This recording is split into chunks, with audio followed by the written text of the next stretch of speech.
First of all, thank you for having me here. I think I've been asked to talk about, in general, the Hong Kong startup scene and also some of the elements that we think that are important to making up a good startup. I'll run through this deck fairly quickly. I think it's good that we don't have a lot of people here, so we can be a lot more interactive. But I want to leave more time for us to discuss and talk about different things, make it more interactive. So just quickly, are we all kind of entrepreneurs here, or show of hands, or are we all startup people, or entrepreneurs, or professionals? I know Lily is a lawyer, and then is there any investor here? No. So are we all doing startup here? So are we all entrepreneurs here, or? I run my own practice, so I know what. So you're entrepreneurs, right? Okay. Yeah, Bernard, are you? I think I'm both. You're both, right? Yeah, okay. investor and startup.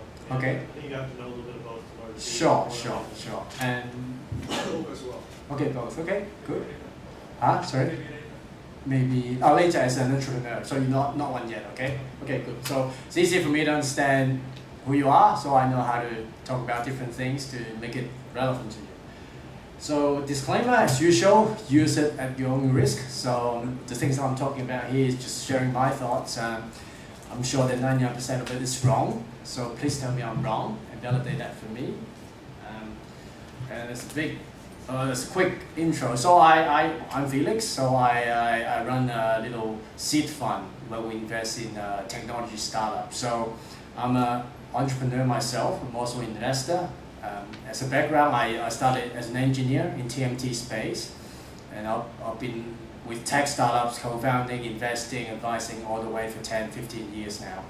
And more importantly, I'm actually running a family operation in China, which is in manufacturing. So that's where technology and the bricks and mortar business clicks and intersects for me. So like I said, I'm also a prehistoric programmer. I couldn't program anymore. I work in factory because of family operation. I'd like to see that I'm a perfect dad, but I'll leave it to my daughter to judge. So here are some of the companies I've invested in Hong Kong, so to give you a better sense of what's happening in Hong Kong startup scene. So Friendsu is a 3D fashion fantasy game platform for female markets. So basically, you buy different items, you play a game, and then it's all 3D, virtualized. And it's got 6 million downloads globally. Inside Robotics is also a Hong Kong company incubated by Science Park. It does what we call critical infrastructure protection technology. So imagine illegal logging, forestry, bushfire. So they've got a solution that can monitor 50-kilometer radius forestry and pinpoint, let's say, a 1 meter by 2 meters fire source. So it's very important that we have technology like this to protect our environment. Snapty is a fashion company. So it basically what it does customizable fashion.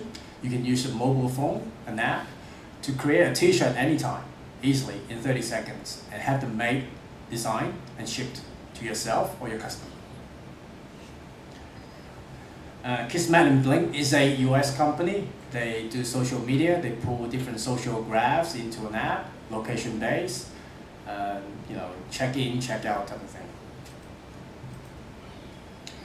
Coachbase is also another Hong Kong company. It's been incubated by Cyberport. What it does, it digitizes sports coaching. So you know how in a basketball game, people use a clipboard to draw plays. With an app like this, you can actually draw it on your iPad, sync it up to your internet. After the game, the players and the coach can get together, look at the plays, improve it, comment, socialize. So they've been recently selected as one of the 10 global startups in the world to Oregon, Portland, by the Nike Techstar Accelerator Program. So this is good progress, good milestone for them. So Clav is actually my family operation. We do fashion accessories, manufacturing design, nothing sexy.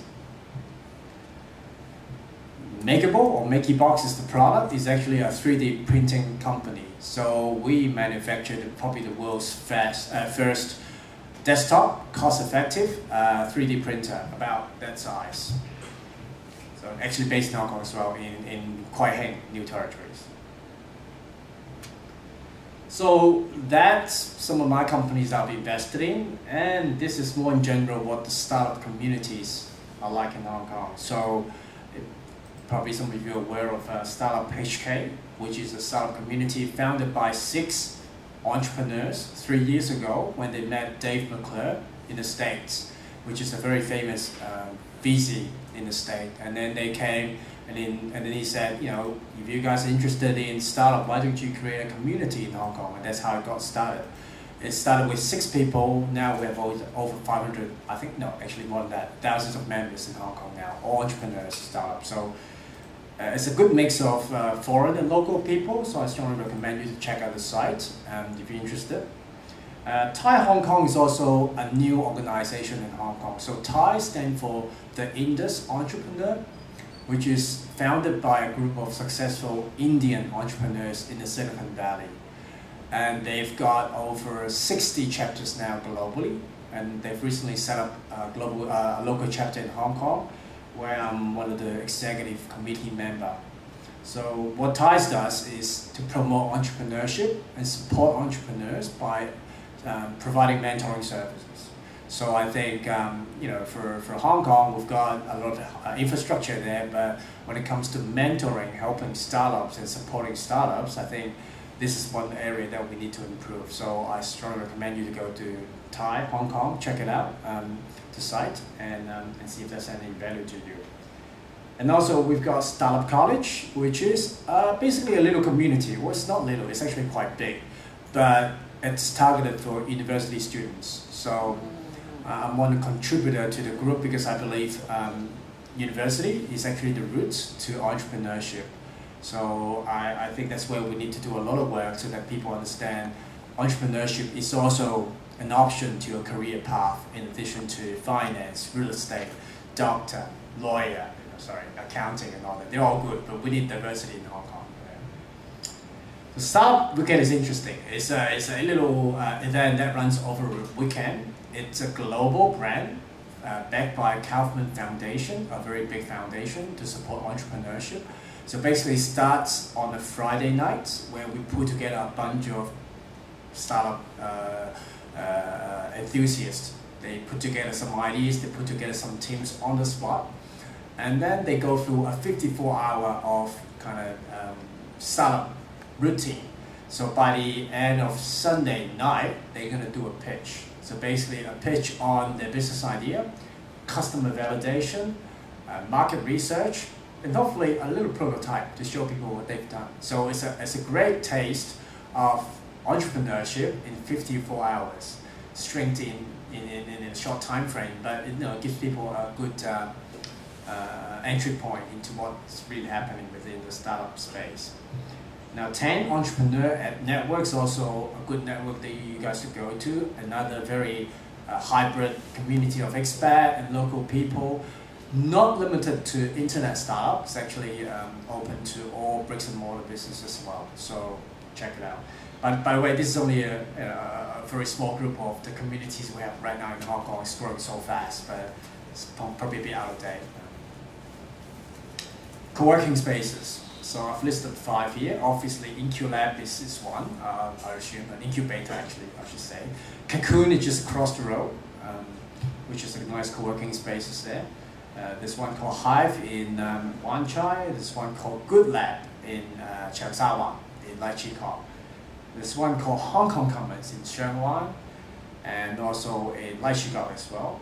And then we've got StartMeUpHK, which is in Dai Wai, one of the more industrial real estate kind of area in Hong Kong. And as of now, I've been updated, there are now more than 16 co-working spaces in Hong Kong. So I don't think entrepreneurs will have any excuse now they don't have space for them to work. We've got lots of spaces. Bootcamp, incubators and accelerators. So I mentioned Incu-Lab is one. There's also Cyberpoise incubation program. They also have Incu-Lab, there's a lot of different programs for different streams. Also Hong Kong Science Park has a good program as well. And we have 2 batches of Accelerator HK, which is an incubator backed by a US company called Telerak. So they want to support mobile companies in Hong Kong. So they've done I think 2 badges where we have about 10 graduates now in Hong Kong. Startup is more of a local campaign that they did, I think, this year, in the middle of this year. So a good 1-week program where they put together a lot of local investors, professionals, startup advisors to support a 1-week-long program for any people who are interested in doing startups. So they run through different curriculum aspects of a startup, give people some understanding of what's actually happening. So I hope they do it once again. Now, if you want to check out what's happening in Hong Kong with the number of startups in Hong Kong, we are hongkongtech.com is one. So if you go up there, it's pretty updated. I think there should be more over like 200, 300 startups now in Hong Kong. I mean, listed in there, but I'm sure there are more than that. So I strongly recommend that you go and check it out. There's also one new one called StartBase.HK.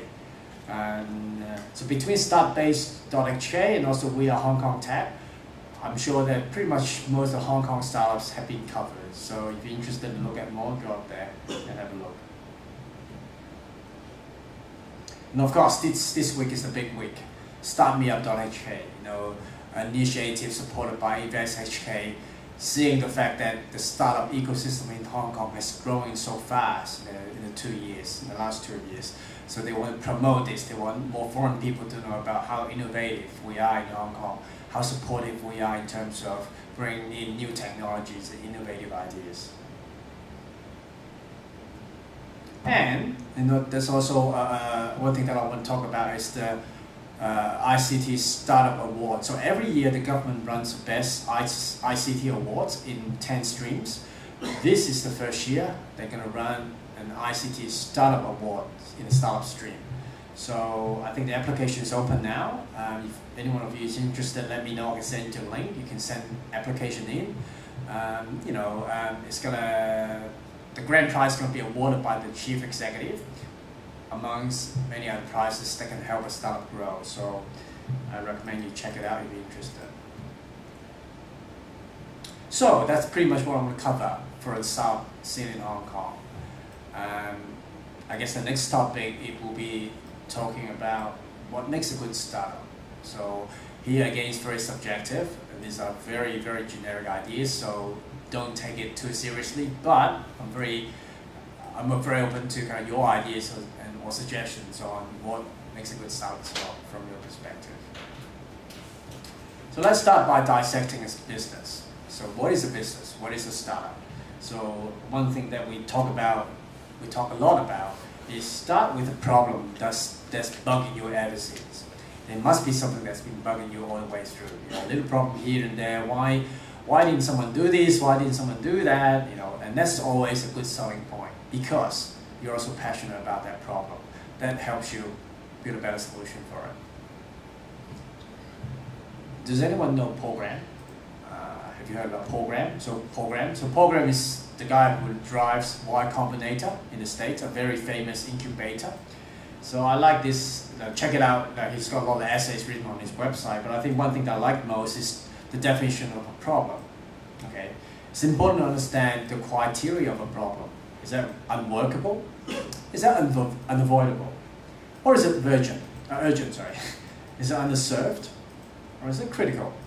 Now, this criteria defines the nature of your business, and it takes you a different level, and also how you strategize over a business. So it's very important you think about these criteria for a problem that you're trying to define. I always says technology makes no sense until it finds its market. All right, so a market is very important.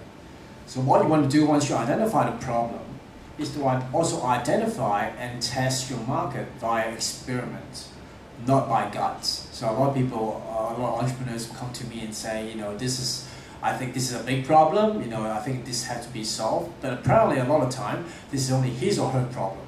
It's not someone else's problem. So make sure that you define the space for your problem. You're going to find a group of target users for that problem before it makes sense. And obviously a lot of the entrepreneurs will talk about their product and technology. because they think product is everything in their business. But to me, it's not. Product's only a part of the business. It's not the business. Okay? A product is a tool for you to understand your market. You get feedback from the market so you can build a better business. So anyone familiar with the term MVP? Minimum viable product?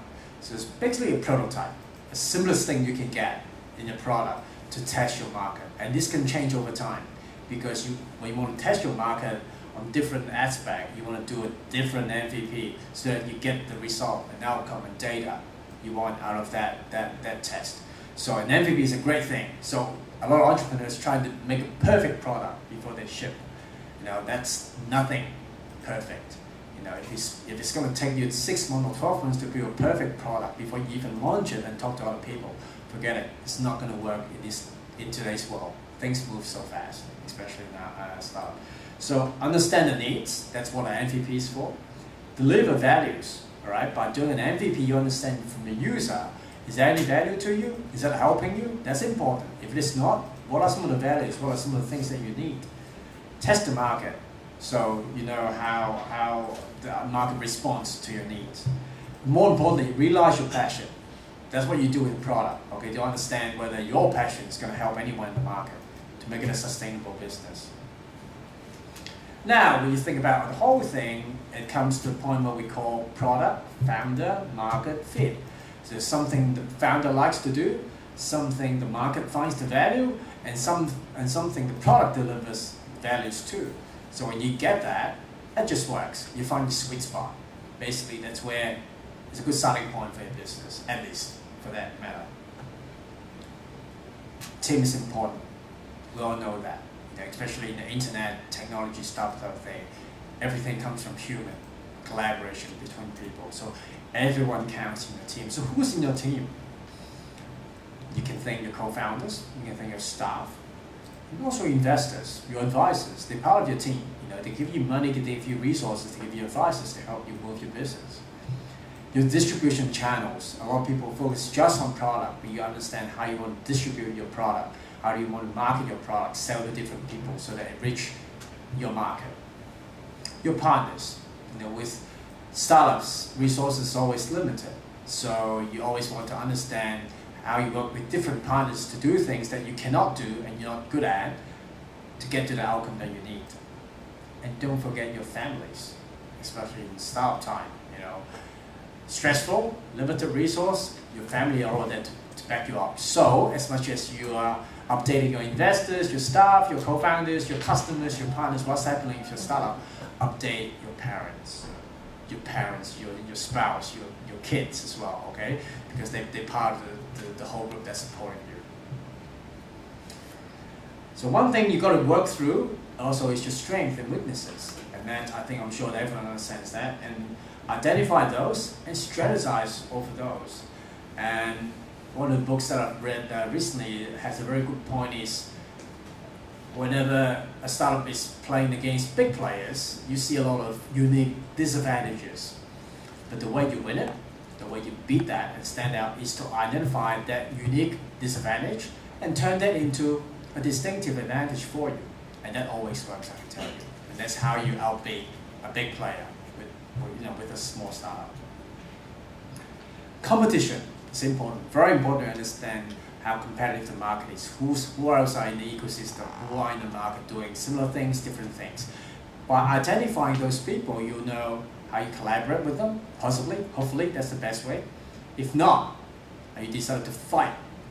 If you're building a technology that you're going to fight against Google, I'm not saying that's impossible, but if you know you can do that, do it, fight it. Or, last resort, pivot, change course, try and think of something else to do. So it comes to the point when people say, we don't like to share ideas because they'll get pinched. People will take your idea and execute it. If people can do it like that and do it better than you do, you probably deserve to pivot and think of another idea where you can better execute, right? Risks. So a lot of entrepreneurs don't want to talk about risks. They know about the risks, but they want to keep it. They want to keep it to themselves, because they don't want to talk about bad things, especially in Asia. But I think as I understand, all investors, channel partners and all that like to hear risks. Be realistic about your risks. Talk to investors about your risks, about your challenges, and be honest with it, because these are the people you want to get help, advice, and assistance from at this very early stage of your company. So there's no point hiding them. I think I strongly recommend that you share, you talk to people, be realistic about your views and everything, and try and bring like-minded people together with you to start working on a venture. Now, revenue. Obviously, when a lot of investors will say, "Do you have revenue?" Revenues is nice. It's always nice when at whatever point time frame. But what does it really mean? If it's just numbers, if it's just dollar value, as an early stage investor for myself, it's probably not totally relevant. I want to see traction. What traction means is not just about the quantity of your user base. It's not just about the revenue that you bring in. It's about the quality of the traction. What is the demographics of these users? Who are they? Age group? Geographies? What do they like? What do they don't like? This information, we call it traction, is actually very important to a startup at an early stage, because this is going to help you and understand how you grow your business. So it's not just about a dollar value.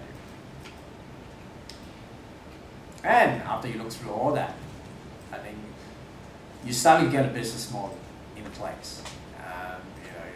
And things will just kind of fit together.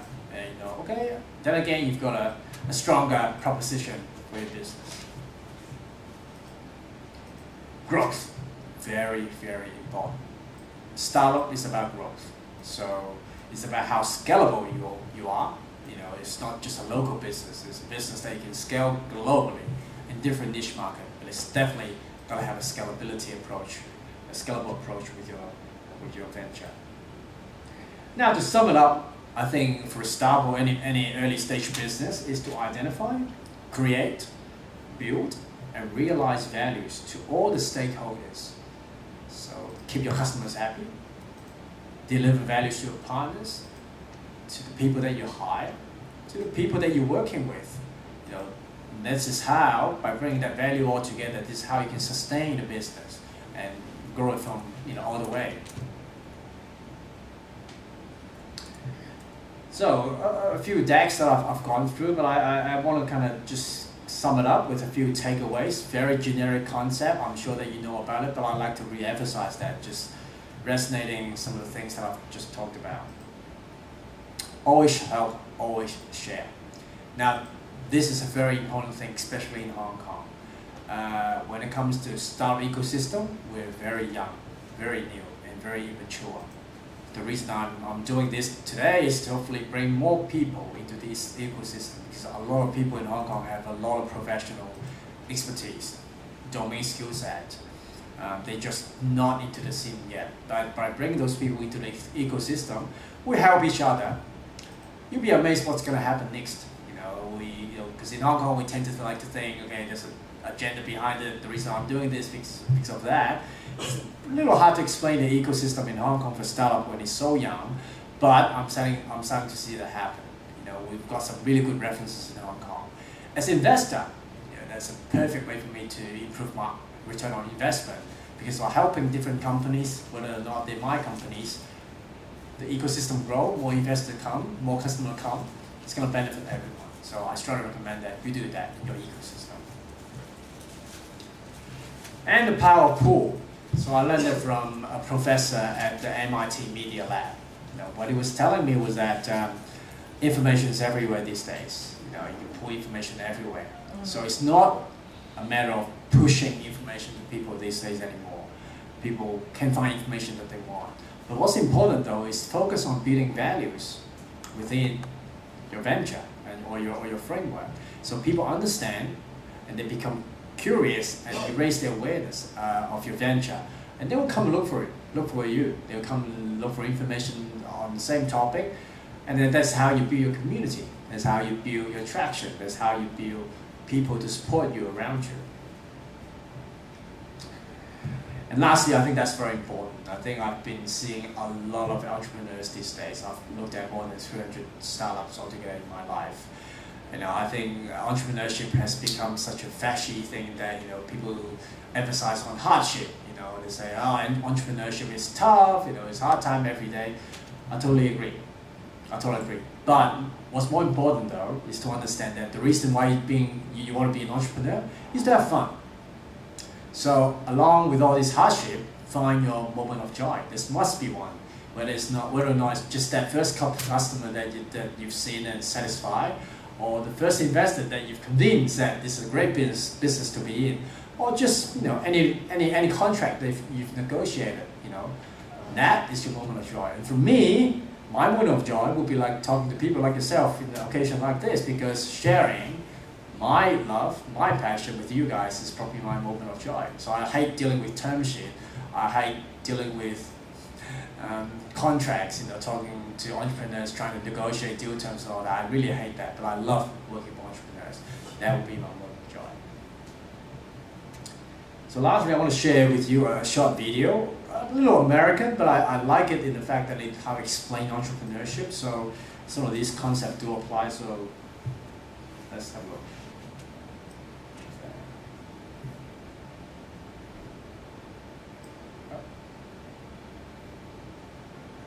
Is it play? Yeah.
Okay, hopefully that recap everyone, and hopefully that helped change some of your mindset. If as one of our friends here is looking at being an entrepreneur, hopefully that changed your mind a bit. So I'm Felix Lam again, so you can look me up on Twitter. That's my Twitter handle, and that's mainly my handle for a lot of social media, so you can find me there. And I think the last 3 Chinese words that I use there, 做成月, I think are some of the more important things that I see in terms of entrepreneurship, and also, defines why I'm doing what I'm doing basically. So, well, thank you very much again for your time today, and I'm open to questions and discussion, make it more interactive and relaxed. So I'll be around for another 20 minutes or so. Thank you. Thank you. Thank you. Thank you. And so feel free to ask or comment anything. Yeah, I like comment. I like criticism. So tell me where I'm wrong, and I really love that. I'm serious. Yeah. So do you have any bad experience on investing in some wrong company? Yeah, plenty. I'll take this example. This is a good example. So it's a company back in 2006 where I invested in. So was a few investors involved. It was an e-commerce business, a great team. So we invested into that company, and we grew that for a year or so before a bigger family office came in. They want to not necessarily take over, they want to invest in the company as well, with more money, obviously, and it's overwhelming. But amongst the investor group, we feel that the family's office is actually not a good fit to the company, given the fact that they've got probably competitive business. So we're not really sure about the agenda of the investment objective behind that family office. So at the end of the day, we decided to exit. So we sold our shares to the family office, and obviously, in terms of financial return, we actually made some money.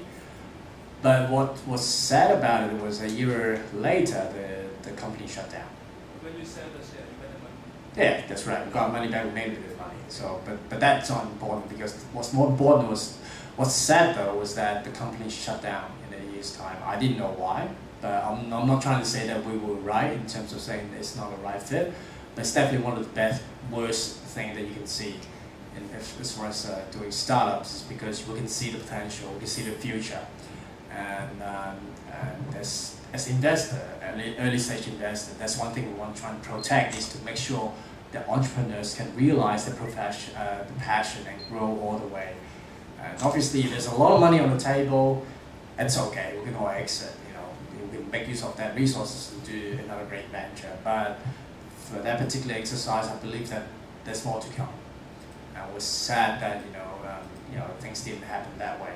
They actually shut down for unknown reasons. So that, to me, I classify as a failure, even though I got my money back, but it wasn't a success story from my perspective. Yeah, so I think it's important. So when it comes to investing, sitting on both sides of the table, I think it's important to align your values between entrepreneurs and investors, especially in early stage. Early stage investors are part of your team. They're not people who just throw money at you and walk away. I would like to be an investor like that. Throw my money down and then I'll walk away 10 years and I'll collect my return. Great, You've got a lot more vehicles you can go through in Hong Kong. Public markets, real estate, you can do all that. But for angel investors, or early stage investors, you really want to see passion. You want to be working with the team, supporting the team. Okay, and for me, I'm not a hand-holding investor, so I'm not going to be calling the entrepreneur every day and say, have you closed your sales? Have you made money today? I'm not doing that. But as an investor, I want to be sure that I'm around when they call me up and say, Felix, I've got a problem. Have you got some time? Can we talk? And that's the kind of support I want to be made available to my team. So it's kind of different. So early stage investing is not a fun exercise if you don't like it, if you don't have the passion with it. So much so on the other side, which is entrepreneur, right? So they have to find passion before they do something. If you're a business person, right, I think that most people here probably, I don't know, maybe some of you are programmers. Okay. But if you're a business person and you're starting an idea, right, all by yourself, what are the distractions that you face that inhibit you from getting traction in your idea? I think that most people have ideas, right? Right. Everybody has an idea, right. But what distractions can keep you from developing that idea? Right. Because as a business person, obviously, you bring a lot of ideas. You bring perhaps even an ability to see things in different ways and even build a business model uniquely, right? Yeah. Whereas somebody who's a developer is very good at obviously what they do. But from the perspective of a business person, what are the things that you should not pay attention to, and what are the things that you should pay attention to in those early stages? Okay. So it'll be perfect if a business person can work with a developer. I think that's the perfect way of growing a team, and that's why people tend to like to have a co-founding type of team where you have two people, one business and a technical guy, because then each one of you can focus on different aspects. Now, but unfortunately, a lot of time it started with a single founder, and that's the challenge of being an entrepreneur, is that you got to be able to do everything. And obviously do things that you're good at, but also look after things that you're not so good at, but you gotta just do it, right? So at the early stage, it's always good to be able to find a co-founder, but it's always gonna be one of those things that you don't know. It's just like a speed dating thing, right? You never know. So I think as a business person, though, I think what's best about it is that you guys are really normally very good with ideas. You're also always quite good at expressing your ideas. So even without a product, just in the concept and all that, I strongly recommend you to go and talk to anyone, virtually anyone that you know. Because every time you know, and try and practice that, you know, try and do that in 30 seconds so people kind of want to get your idea and give you feedback. Now that's going to help you validate whether the idea is going to work or whether you're going to have, you know, people using it, liking the idea and all that, and that will give you a better sentiment in terms of whether you want to pursue further. And what's more importantly though, is that along the way you'll learn about how you convince people of your ideas. And you will meet different people. You might meet a technical person who so, you know, like your idea that, okay, let's try and get together and do something. Or even a customer. You know, I like it, you know, how are you going to do it? When are you going to do it? I'm going to buy that service. Or an investor. You know, I like your idea, I want to put money in that. Can I help you with that? So don't try and classify people when you talk to them. Just talk to anyone. You know, anyone can be a potential user, customer, partner, staff, co-founder, investor, whatever. So I think that's the best way of running that early stage thing on your own, because that's where you can take advantage of that flexibility. Now, obviously, you're gonna have a lot of distractions, but you're gonna kind of when you're doing it single-handedly, you're gonna basically take care of everything. And until you find that team and you start growing that team, you'll be able to understand, okay, these are the things that I'm not so good at. You can do it. And identify your weaknesses and strengths, like I said in that slide there. So, and you start building your team around it. You know what I mean? So, unfortunately, there'll be a lot of distractions if you're a single founder, but that's just the stage that you have to go through, and you want to make sure that you make it as short as possible. And for the fact that you can bring more people on board as soon as possible, that means there's attraction for it. There's a need for it. That gives you the confidence that you should move on, go forward, and do more, right? So yeah, so it's tough. And in Hong Kong, that's generally the trend. I can tell you also that it's getting harder and harder to find technical co-founder in Hong Kong with a startup mindset. I've seen a lot of business people, great ideas, but ideas worth nothing. All right, you got to be able to at least deliver a prototype, something tangible that people can see. So I think that's going to help change the market. In Hong Kong, engineering is never being respected, right? But in Silicon Valley, it's different, right? People pay a lot of money for engineers because they create, right? Now I think it's the time. And now is the time for people to understand how important engineering is to create a product. And then, so yeah, so. Is that a weakness here in Hong Kong? I mean, so the ecosystem, right? It takes a lot of people. Actually, yeah. It's a weakness in the sense that there's a lot of good technical people, but they've been drawn upon to big industry, finance, real estate, because of high opportunity cost, right? Being a lawyer, you know, for example, accountant and all that. But I'm starting to see the trend reversing. You know, people start to want to follow their passion. Technology has taken place. People understand how technology can make an impact in everyone's life, and they want to try that because having a skill set within themselves, they want to exploit that and really deliver some value, right, on their own and try and fulfill that passion. So I think it's starting to reverse the trend. And I think there are good technical people, but we need to convert them for the fact that they have that startup mindset. Because working in a startup space is very different. Things are ad hoc. You change every day. You pivot.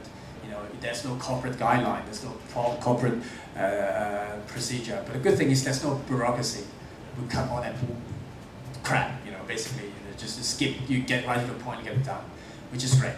So I think it's actually good to see that trend happening. I've got a lot of corporate coming to me and say, "What's happening within your world? I want to understand what startup is doing. What are some of the innovative technologies?" And for me, I want to see talent. I want to work with talent. I want to work with great entrepreneurs to build that. So I think that's definitely changing.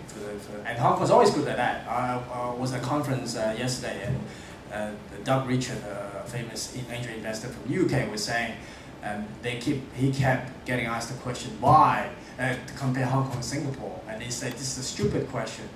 You're in Hong Kong, you're all here. That's why you're here. You don't have to ask where is better. I mean, you're in Hong Kong, take advantage of that and do that. That's why you're here, right? And we all know our previous generation, they're all entrepreneurs, right? They do things, they did things to build a future for us. So, no question asked. I think that's not an issue here.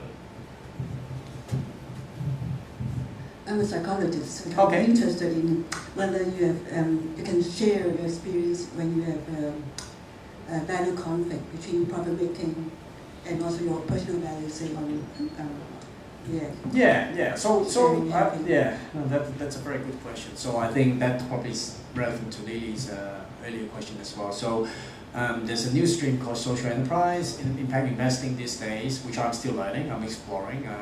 I find it hard to. So for me, the spectrum is like this. We've got philanthropy, where you donate money to help people. You don't ask for return. And you've got investment that you make that you're hoping for return. You see the market and all that. And impact investing is kind of in the middle. So, but where you draw the line is different for every investor. So for me, I've got no line. But when I look at any startup, any involvement with any companies and all that, the first thing I do though is to kind of make sure that it sits within my value set. So do good is definitely important. At least they're not harming people, they're not killing people, doing bad things. I think that's very important. That's like a unwritten rule within entrepreneurship to me, is that you've got to be able to do things, good things that impact people, not in a bad way. So there's no conflict for that matter. That always sits before anything else. And then after that, then I'll start looking at the markets, business models, scalability, whether it's profitable, whether it's making money. So for me, that's clear. That I've got no conflict with that at all. One of the arrangement for you to evaluate start is revenue. But I don't know why not too many people talking about profit. And even your start, you didn't mention profit. You use revenue. So is it for the start too early or not? That's a good point. So I think for a lot of early stage companies or startups, they don't have revenue, or they don't even have. Some of them don't even have revenue, not to mention profit. So obviously, a lot of investors, late stage investors, when they look at the established business, they look at all the projections, numbers, revenue, profit, margin, all that. That makes all sense. That makes sense, right? But for very early stage companies, 2 or 3 people trying to build a product, serve a market, there's probably not much data point to interpret. But when the startup company asks for the investor, I think they have to talk about both. Otherwise, even if you can bring any advantage or benefit to the investor. Good point. I think it's always good to have profit when you talk to investors, but when you think about it, when you have profit, you probably don't need investors.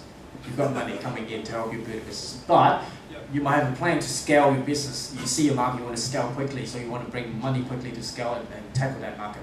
That's a perfect way of doing it. That's actually a good problem. That's not going to be a concern.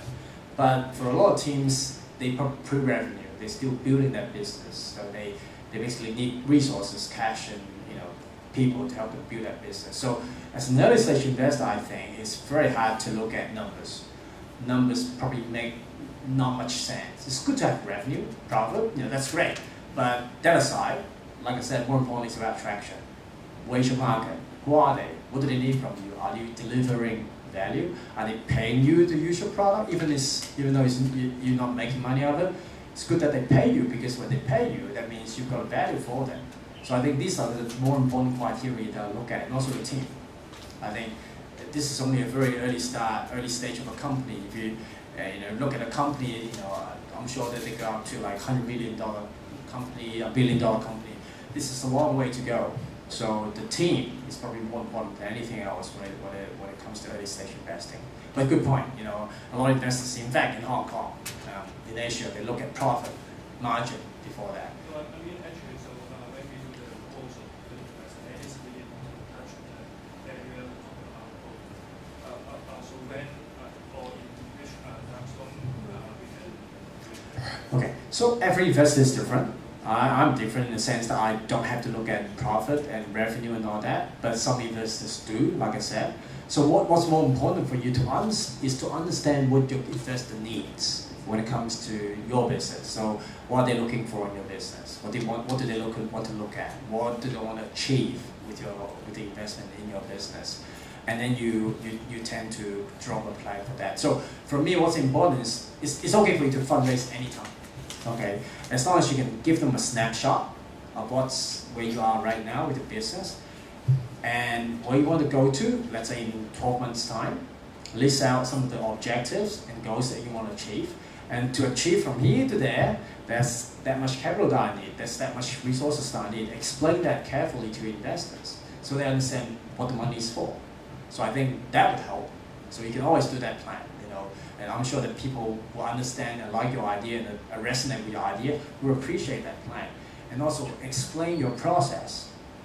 Explain what happened to you in the past, what you're doing right now, what you've done wrong before, and how you're going to improve and correct and build upon that future. That's important. Everyone makes mistakes. There's no perfect pitch. If you give me a slick pitch, perfect, I don't like it because I don't think anyone can be perfect. But I like to see how people grow, evolve, and correct, and make mistakes and correct, improve upon that. And that's how it makes you a better team and entrepreneur. So I think that's a key essence for me as an investor, but it could be different for someone. So yeah, so don't take it over kind of generally. Felix, I have 2 questions. Sure. Okay, the first one is, can you share with us your typical size of the investment? Typically. Okay. That's a little sensitive, but I can tell you what I tend to do these days is we co-invest with other investors in what we call a pre-Series A or seed round. Okay, so that's early round. So typically we invest altogether with the round size is from 300K US to $1 million US. Let's say. Sometimes beyond that, sometimes lower that, but that's for the whole group of investors. Yeah, that's right, altogether. Okay. Yeah, so that gives you that kind of gives you a ballpark in terms of how we see the type of resources you need to grow a typical early stage startup, for 12 to 18 months time. Okay. The next question is about the Series A funding. Mm-hmm. Do you find it difficult to find the Series A funding in Hong Kong? Yeah, it is. There's a Series A crunch. I think everyone's talking about it because there's so many angel investors now. So that's why there's so many startups now. And then the VC, the private equity funding seems to be lacking to kind of support those great companies get to that stage. So I think in Hong Kong, typically we're getting more seed capital. We always have a lot of late stage investors, bankers, big private equity firm to do the late stage pre-IPO type of funding. But it's a real thing that's been lacking. So so there are lots of talks and discussions on how we can kind of patch that up. But when it comes to fundraising, I think people complain the fact that it's very hard to fundraise. It's hard to get investors. There are not very many investors in Hong Kong, which I agree to a certain extent. But definitely the pool is growing. Recently, I'm closing. I'm kind of leading an investment round for a young company, single founder, first-time entrepreneur, a female. You would have thought it's very hard for them to get funding, and then on her own, she's basically oversubscribed. That means she's got more investors than she needs for that particular investment round. So that explains to you the fact that the quality of the startup matters. If you've got the quality there, if you've got the right market and everything, investor will come and knock on you and say, can I give you some money to be part of it? So, like I said, the power pool, I think that's probably more important. And if you're not getting that traction, that means you have to rethink, or maybe you're not hitting the right circle of investors or people or the professionals that you're working with. Are you guys thinking about pulling the investor from US? So I've done some investment in the US, so obviously I've co-invested with companies in the US, and obviously in Hong Kong, one of my hobbies to build the ecosystem in Hong Kong. That's why I'm doing this. So I'm very happy to help bring in foreign investors in Hong Kong and invest into more startups. As I understand, a lot of the US firms, they focus in the US companies. So, but I'm definitely open. I'm definitely open to working with any companies or any VCs, investors who are interested in working and investing in Hong Kong. Yeah. So, any further questions for that? Yeah. Question. So you mentioned maybe one of the weaknesses in the ecosystem right now is sort of like that middle stage funding. Yeah. level.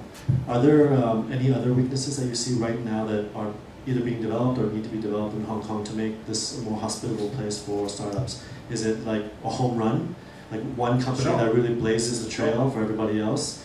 Could there be any other thoughts on? No, good point. So just getting back to the home run thing, we haven't had one yet, but if you see Alibaba and Tencent all listed in Hong Kong, obviously the Chinese companies, I would see that as a home run. I could see that as a great reference for a lot of younger people to start up and do their own business. And also, just scale back a bit, there's a company called Enterprise. It's a team in Hong Kong. They've recently raised $23 million from Google Ventures and people like that. So they're in Hong Kong. They're basically the Hong Kong team, right? The Chinese. So if you say there's no funding and all that, that's not true. You've got quality companies, startups here. And so one of the meetings that we had earlier with the Secretary of Commerce, Greg So, and all that was to understand what's missing for the Hong Kong startup ecosystem. So 3 things we came up with. Funding is definitely one part, okay? I guess the right type of funding, right type of investors. Secondly is talent. How do we grow our talent within Hong Kong? It's not just bring foreign talent into Hong Kong. So it comes to issues on immigration, visas, and all that. Now I think Hong Kong is a great place to pull talents around the world, especially if we have a lot of homegrown talent. But I think we should bring in more foreign talent, and that mix is the edge for being in Hong Kong. All right. And the third thing is communities. So, but that I think is solved because we've got so many communities now. So people are working on their own projects, they're working with their own communities, and event like this week, they're all together trying to pull together initiatives, support startup and all that. So I think that's great. So that's all we need. So to basically push this forward, yeah. So any further comments and questions? Sure. Okay, the last one. Can you describe your average week? How you spend your time? Average week. Okay, good question. So let's see. So let's say I have 5-day work week. So I try and spend half a day in China to be a factory worker, but I try to skip that if I can every week, and then another 3 days I'm spending my time with my active investment, which were the companies that I've invested in, either whether or not I'm a board of director or I'm just advisor or just an investor. I want to make sure that I'm around to support them, meetings, and help them meet partners, anything to do with helping them building their business. And then I like to keep half a day free for doing things like this. Working with entrepreneurs, meeting new people, new teams, bring out new ideas. Ideation is one of the things that I like most. And I'll try to keep half a day left in that week for my daughter, so to take her to classes, park, whatever, if I can. So that's a typical 5-day week for me, if I can manage to do that. But it usually doesn't work that way. Usually it becomes a 7-day work week. So, but I want to focus on a 5-day work week if I can. Yeah. Thank you. Thank you very much. Thank you. Thank you.